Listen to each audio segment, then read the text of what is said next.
Alright, what's going on, guys? Welcome back to another video. Today, we are making a discussion about the playoff bubble drivers. And yes, we're actually talking about the playoff bubble for the first time on this channel. A lot of people have been talking about it. It's a huge topic in the Nascar world right now. Because unlike previous years, there's been a few years where we've had the playoff bubble. But I don't think there's been a year like this where we have a lot of drivers that are this pretty good this year, that are on the topic of being possibly not even making the playoffs. Even someone who's been in the playoffs every year. We'll talk about those drivers today as well. So basically, we're going to go from 13th to 18th in the standings. Even 19th, we'll mention him. Well, let's talk about the drivers currently on the playoff bubble. First driver in 13th points, Kyle Larson.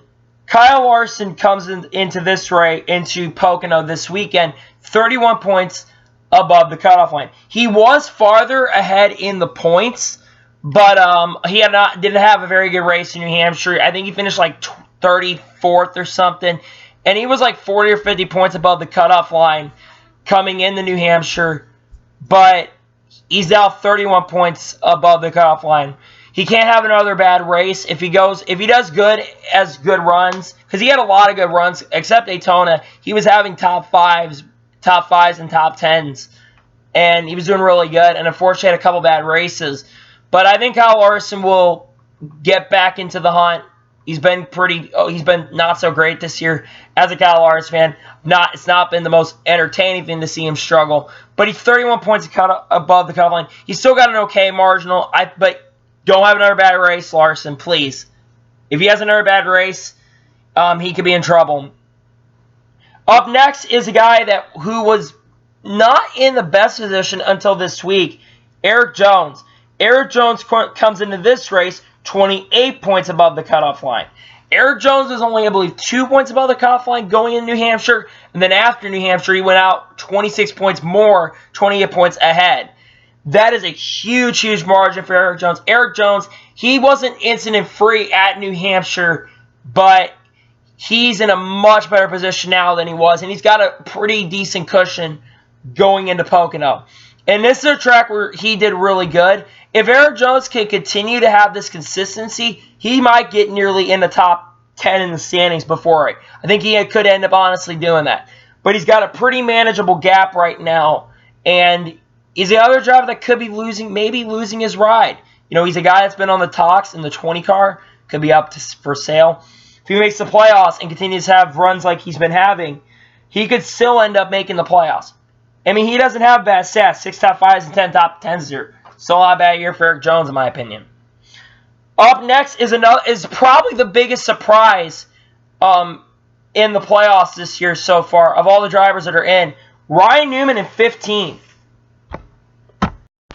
Ryan Newman comes into this race 21 points above the cutoff line. Ryan Newman was actually, before this race in New Hampshire, he was actually 2 points outside the cutoff line. Now he's inside. Ryan Newman had an interesting race in New Hampshire, to say at the least. He ended up basically losing a cylinder, and they said it was a rare chance in the broadcast that you can come back from losing a cylinder, and he stayed competitive and finished 7th. And Ryan Newman honestly had a really good race. I think he was one of the few drivers that came out of this race that wasn't as a playoff bubble driver. Good. Yeah, much better position he was. So yeah, he's in a pretty good position right now. The next driver is Clint Bowyer. He's the last guy currently in the playoffs. He's 17 points above the cutoff line coming into this weekend at Pocono. Bowyer was really good at the beginning of the year. He was in the top 10 of standings way in about 5 or 6 weeks ago.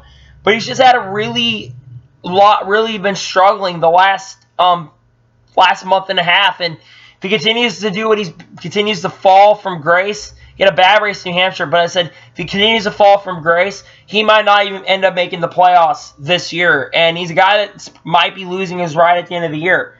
He did gain a few points, however, but he needs to do better than he's doing, because that's not going to cut it for Stewart-Haas. And they just won this week, so I'm with Kevin Harvick. So I mean, time to pick up the pace, Bowyer. Now to the two drivers that I really want to, next two drivers and the last two drivers that we'll take a look at before the end of the video. First driver outside, Jimmie Johnson. Jimmie Johnson is currently 17 in the points. He is currently 17 points outside the cutoff line. Something interesting to note, Jimmie Johnson has never missed the playoffs since the chase started back in 2004. He's the only driver that has made it every year to the playoffs since 2004. Jimmie's in jeopardy, however, of missing the playoffs in 2019 for that matter. And he, unfortunately, Johnson did not have a very good race at New Hampshire. Johnson he was running top 10, and unfortunately, the engine let go, I'm pretty sure, and they ended up finishing like 10 or 11 laps down in like 30th position, which is a great shame because they could have come out of this race looking really, really good. And that's a shame for Johnson. He's now at 17 points. The last driver we're going to look really in a heads up on is Daniel Suarez in the 41 car. Suarez is the last driver we're looking at heads up on. Suarez is currently, like I said, is 17 points below the cutoff line. Suarez, unfortunately, he came in this race like 9 points or something outside, and he lost 8 or like around 10 points. Unfortunately, he got into the oil of Chase Elliott's oil train, water train, and he unfortunately spun out and collected Daniel Hemrick in New Hampshire, and that's what unfortunately hurt Suarez in the points. But Suarez is going to have to do better. He's going to have to make the playoffs because he's an SHR driver. If he continues to struggle like this, he may be out of a riot because he's not a driver that could be in a riot. Last few drivers we're going to look at because these guys are kind of in the talks. I'm not really going to mention much. Paul Menard, he's still got a chance. He's 60 points, but he's going to probably have to win a race. He's 19th, though. Not a bad, terrible year for Paul Menard. And Stenhouse was actually in it. He's now outside of where he needs to be. He said he's got one deal coming for Erik Jones, but I don't see him doing it. Stenhouse is a better person than that. Well, he might not be a better person because he's had issues with Erik Jones this year. But we'll see if he does anything to Erik Jones. So, yeah, those are kind of the playoff bubble drivers. In my opinion, who are the guys that I'm really kind of worried about right now? I'm worried about Bowyer and I'm worried about Suarez. Because Bowyer's been on a downhill slide. Newman's been really consistent. I think he'll stay in there. Erik Jones has been having a couple really good races, and Pocono is, I think, going to be a good race for him. Larson had one bad week. He should be able to recover at Pocono. I feel like he's gonna recover at Pocono. And Jimmie Johnson, I think he'll get back in there. The Hendrick Motorsports is in a much better state. I know Johnson's been having kind of a down year this year again, like he had last year. But I think Jimmie Johnson will get back in there. Suarez and Bowyer are the two I'm worried about right now, of the guys that I'm worried about mostly. Because Suarez, I just don't know if he'll have the speed or anything like that to get back in there. And Bowyer, I'm afraid he's going to miss it because he's been struggling recently. And yeah, those are my thoughts on the playoff drivers for NASCAR. The bubble drivers, that matters. This is the first time I'll discuss about this. I'm going to probably talk about this if the bubble does come into play more when we get later in the rest of the season. I'll talk about more, but definitely going to be an interesting rest of the regular season with only 6 races to go. What's going to happen? Is there going to be someone who is really good, like Eric Almirola or Ryan Blaney, going to struggle? Because this can change throughout the rest of the regular season. It's going to be interesting. Very, very interesting. But that's basically the talk of the playoff drive, bubble guys that are kind of on the bubble. And these guys, you kind of watch what they're doing. Don't make mistakes, because this is one of the most competitive playoffs we could end up seeing for sure.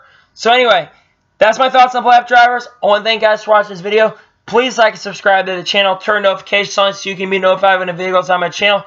And share this video with your family and friends. Follow me on Facebook and Twitter. Links in the description for that. And comment below your opinions on the race as well. Not the race. Who you think will end up making the playoffs as well. Thank you guys for watching this video. And I'll see you guys next time. Take care, guys.